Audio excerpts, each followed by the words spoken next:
Drew here, and I thought that episode 6 of Chapelwaite, titled The Offer, was pretty good. I do feel that it might have been a stronger choice. At first, I was really impressed that they were just sticking with Loa being dead.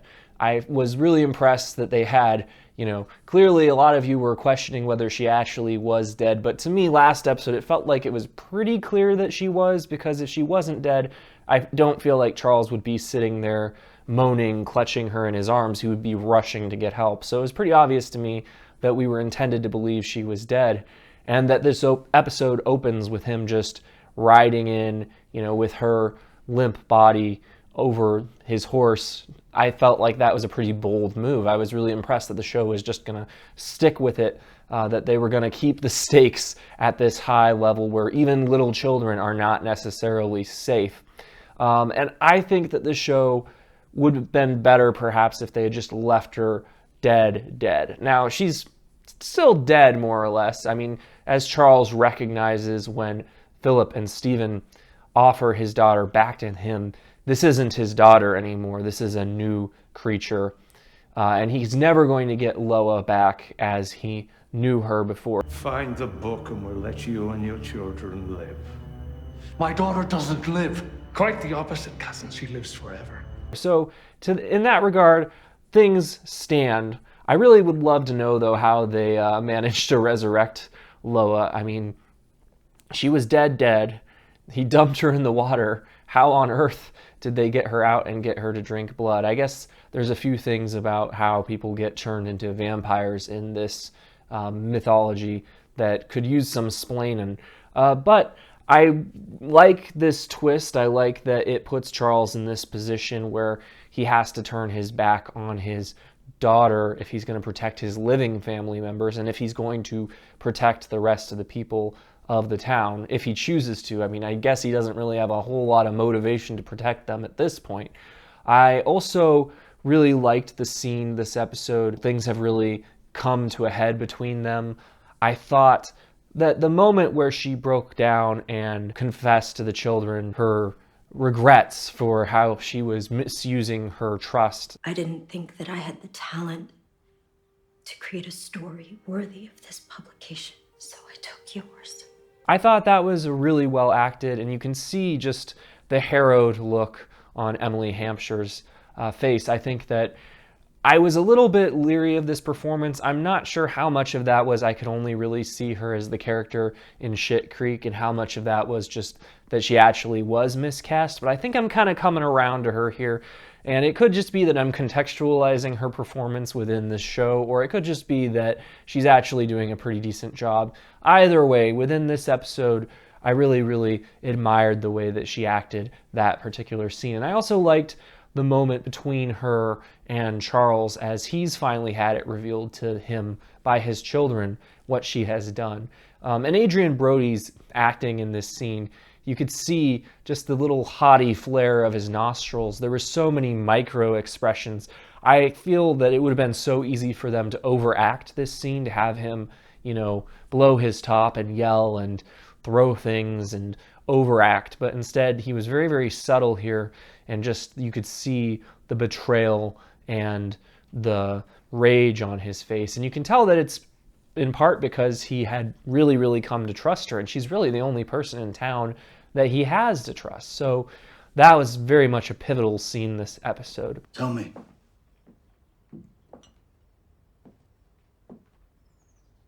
Has this tragedy played out to your satisfaction? Otherwise, this episode, if I have a criticism, it's that I think there was a lot of scenes that went on too long, that were telling the audience things that we already know. And rule of good writing is enter the scene as late as you possibly can, exit the scene as soon as you possibly can. That way, you're wasting less of the audience's time. And this show is far from the only show that this is guilty of this. It leads to poor pacing, I feel. But I still noted it, particularly in the scene with Mrs. Cloris and Constable Dennison. There was really only one piece of information that needed to be brought out in that scene that the audience didn't already know, and then it was that Constable Dennison needed to realize that Mary was on the side of the vampires and that there was no redeeming her, that there was no rescuing her. That was really the only piece of information that needed to be extracted during this scene, and it was a rather lengthy scene for that to be brought out. So to me, there were a number of scenes this episode, and on the whole, I feel like there have been a lot of scenes like this in the show where we're not learning anything new, and there's not really any dramatic tension for the most of the scene. So that's my one fault this episode. Otherwise, I feel like they made some very, very strong and interesting decisions. I like that there's no holds barred. I really, really thought that Faith Pringle was going to be fine, that she was just going to leave town, and that she was going to be this motivating factor for Parson Burrows. I wish I could convince you that dying is not your penance to pay for love. So that he would know that she was out there, and that would give him something to fight for. But, of course, now she is dead, killed by Apple Girl and the rest of the Promised. And that was quite brutal. I'm very, very curious how Henry is going to play into the rest of the story, because I feel that there's clearly some dark purpose that's going to come out of this. Do what you will with me, but I beg you, let my baby live. You know how little Jacob cares for his children. Very, very obviously, Apple Girl has been set up to kill Faith from early on when she approached her while she was doing the laundry out by the house. But it didn't make this moment any less shocking. I knew it was coming. I knew somebody was going to die because there was the telltale sign of the whippoorwills in the background, which always foreshadows a character's death. What are you doing? Don't stop. You might need help up there. Don't. But there was the driver there too, so I assumed maybe she's not going to die. Maybe she'll be okay. But I admire the show for not holding back there. I also admire the show for not holding back with Constable Dennison and Mary, because once he knew that there was no saving her, he went and did what needed to be done. I don't think that would be my preferred method of killing a vampire.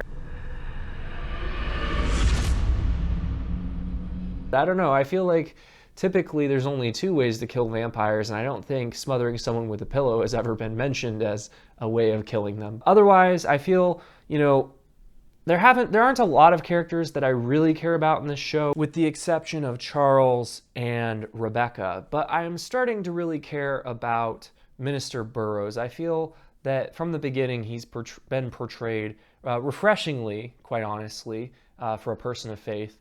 They could have gone in a cliched direction with him, but they've given him a lot more depth and nuance. It's not like you have to agree with him on matters of religion, but you can see that he's someone who genuinely cares. They're my congregation, Faith. I can't leave them in their hour of need. He's made mistakes, but he's someone who clearly is trying to do the right thing, and I appreciated this moment with his wife as his father-in-law was giving him the boot. I am sorry that I was not strong enough to heal this terrible wound that we share. Because I feel like that acknowledgement of his wife's pain and his ability to show empathy even as he's, finding himself being ostracized over his actions, I feel like the ability to look at other people's pains shows that he is a good and caring man, even if he's made some terrible, terrible decisions and betrayed his wife by having this affair with Faith. This episode, we learn very, very significantly in the opening of this episode what happened to Marcella. I thought that it was going to turn out to be some kind of foul play, but the truth was even more surprising, I guess, in some ways, was you would expect with all the vampires going around that there would be some intentional bloodletting going on, but the fact that she accidentally fell down the stairs and died with the scissors as described was almost more surprising considering she was being chased through the house by vampires. The revelation that she was the one who hid the Vermes mysteries, I think it's important because otherwise it really didn't make sense why Stephen and Philip would allow themselves to be turned before they had the book in hand, but it was hidden and now they can't find it because only living boons can find the book. So I'm interested. I kind of wonder if she's still alive, even though, clearly she was portrayed as having died. They haven't really established hard and fast rules for how people can be resurrected into vampires, and if Loa can be resurrected after being dumped into the ocean, you kind of have to wonder if Marcella could be brought back somehow. But on the whole, I thought this was another solid building episode for the show. I'm interested to see where the last 4 episodes go. I'm really hoping that they do a one and done thing here. I don't really think this needs to be more than 1 season. But let me know what you think in the comments. If you're interested in seeing my upcoming reviews of Chapelwaite and other shows, please consider subscribing to the channel. And as always, thanks for watching.